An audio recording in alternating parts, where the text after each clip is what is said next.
तो हम आपके ऊपर लगा दें। जैसे आपने कहा ना पप्पू यादव जमीन माफिया है, दूसरे का घर कब्जा कर लेते हैं, आपके पास कोई एविडेंस नहीं है, आपने सिर्फ आरोप लगाया। कानून के पास एविडेंस के तौर पर उनको गिरफ्तार कर लिया और आप कह रहे एविडेंस नहीं है, सबूत नहीं है। अगर वो आदमी के पास सब कुछ जज साहब के पास में कानून के पास था तो उस आदमी को चक्की पीसिंग क्यों नहीं करवाया? फिर देखिए, जब आदमी निर्दोष होता है तो कानून भी उसका साथ देता है और उसे छोड़ देता है। पप्पू यादव को छोड़ने न्यायपालिका के जब छोड़ दिया, उसको जमानत मिल गई, उसके बाद में भी उसको नहीं छोड़ा गया था। ये उत्तर बिहार का लोकतंत्र है, ये बिहार की सरकार है। लेकिन बिहार में जो आए दिन इस तरीके की जो बातें हो रही है या घटना हो रही है, तो फिर ये थमेगा, रुकेगा कब? देखिए, जब तक सुशासन बाबू के राज में जंगल राज चलता रहेगा तब तक ये घटनाएं आम है। और वास्तविक मुद्दा को छिपाने के लिए मुझे तो लगता है हाईकमान से फोन जाता होगा कि छोटा छोटा घटना लाओ ताकि बिहार से ही क्रांति की शुरुआत होती है। समग्र क्रांति जयप्रकाश बाबू ने, जब जयप्रकाश नारायण जी ने समग्र क्रांति की थी, इंदिरा जी की सत्ता को उखाड़ के फेंका था, तो आपको बता दूं वो भी बिहार से ही शुरू हुआ था।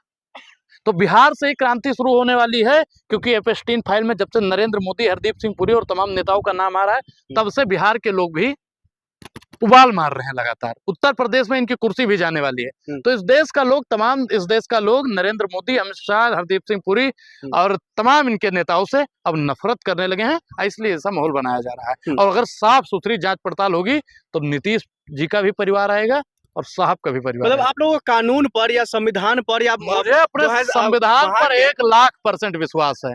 मुझे अपने संविधान पर 1,00,000% विश्वास है, लेकिन संविधान को दबाने की, आए दिन उसको कुचलने का काम भारतीय जनता पार्टी के लोग कर रहे हैं। तो मतलब अमिताभ का भी आवाज दबाया जा रहा है? बिल्कुल दबाया जा रहा है। चुके हैं शख्सियत, बिल्कुल उनकी आवाज दबाया जा रहा है। जो भी उस पीड़िता की आवाज को उठाने की कोशिश करता है, उन तमाम लोगों की आवाज को Bharatiya Janata party double engine की सरकार दबाने का काम करती है, क्योंकि लश्कर भी तुम्हारा है, सरदार भी तुम्हारा है, तुम सच को झूठ लिख दो, अखबार भी तुम्हारा। लेकिन वो क्यों आवाज दबाएंगे? वो तो खुद जांच की बात करते हैं, वो तो खुद कहते हैं मैं ये जो केस है वो सीबीआई को दे रहा हूँ। सम्राट चौधरी का बयान है ये। देखिए, कहानी में और कथनी में बहुत फर्क होता है। सम्राट चौधरी कौन है बताओ? अरे उप मुख्यमंत्री है, गृह मंत्री है बिहार के गृह मंत्री हैं। और देश का गृह मंत्री कौन है? अमित शाह। मतलब देश का प्रधानमंत्री होता है और गृह मंत्री होता है, राज्य का मुख्यमंत्री होता है और गृह मंत्री होता है। तो मुख्यमंत्री और गृह मंत्री दोनों वहां का झूठा है, दोनों गृह मंत्री और मुख्यमंत्री प्रधानमंत्री यहाँ का झूठा है। मोदी जी ने कहा 15 लाख दूंगा, बोले थे कि नहीं बोले थे? अमित शाह ने क्या कहा कि झूठ, जुमला था। उन्होंने क्या कहा कि जांच करवाएंगे। ना भूतो ना भविष्यति, ना भारतीय जनता पार्टी और डबल इंजन की सरकार का ना कोई भूत का पता है ना भविष्य का पता है। और नीतीश जी कोई ज्यादा देर नहीं हो तो, क्योंकि कमान तो वही देंगे ना जी। और जब वो आदमी वही कहता है कि जो लड़का लड़की में होता है ना जी, जब इन लोगों की इतनी दूषित और प्रदूषित मानसिकता इन लोगों की है, इन लोगों के मन में एक चीज बताएं, 24 घंटा खुरापात चला करता है। इन लोगों की मानसिकता जो हो गई है ना, नीच हो गई है।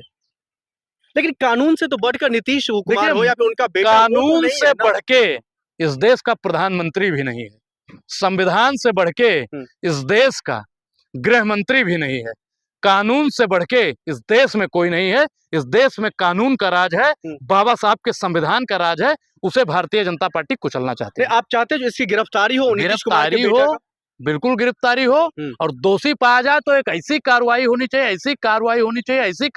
चाहिए कि नीतीश कुमार और उसके बेटे की 7 पुश्तें याद रखें। लेकिन आखिरकार ये जो नीट का मामला है, नीट छात्रा का मामला हो या फिर बिहार बेचारी को कभी न्याय नहीं मिलेगा। क्यों नहीं मिलेगा? भारतीय जनता पार्टी के राज में और गठबंधन के राज में न्याय नहीं मिलेगा, क्योंकि हम जिस गोंडा से आते हैं वहां पे बहुत बड़े कवि हुए अदम गोडवी साहब, उन्होंने लिखा कि काजू भुने प्लेट में बिक्सी गिलास में, उतरा है रामराज विधायक निवास में। तो भारतीय जनता पार्टी के जो लोग हैं वो महिला हित की कभी बात ही नहीं कर सकते हैं, क्योंकि वो जानते हैं कि मेरा जो आला कमान है आरएसएस वाला, वो सब बिन ब्याह रहता है। वो जानते हैं कि मेरा जो प्रधानमंत्री है वो अपनी मेहरारू को छोड़ चुका है। तो ये लोग महिलाओं की इज्जत करना नहीं जानते हैं। जाके पाँव न फटे विवाहित ते का जाने पीर पराई। हमारे देश में नारियों की पूजा होनी चाहिए थी। जब से भारतीय जनता पार्टी, आपके चाचा और काका प्रधानमंत्री और गृह मंत्री बन के बैठे हैं, तब से इस देश में बलात्कारियों की पूजा होने लगी है। अरे देख रहे हैं सम्राट चौधरी को कह रहे हैं पगड़ी माफिया हो या फिर कोई किसी तरीके का आरोपी हो, किसी को बख्शा नहीं जाएगा, क्योंकि ये नया राज्य का शुरुआत हुई है बिहार में। देखिए, गुंडा मवालियों को आप भले ही ना बख्शें, इन्होंने कहा आरोपियों को। अब बताइए कि जब इनके क्या नीतीश कुमार के बेटवा पे जब आरोप लग रहा है तो आप निशांत कुमार पर, तब आप उसको कैसे बख्श रहे हैं? उसको आप कैसे बख्श रहे हैं? आरोप लग रहा है, जैसे ही कानून उसको दोषी करार करे उसको सजा मिलनी चाहिए। ठीक है, बहुत शुक्रिया। Thank you.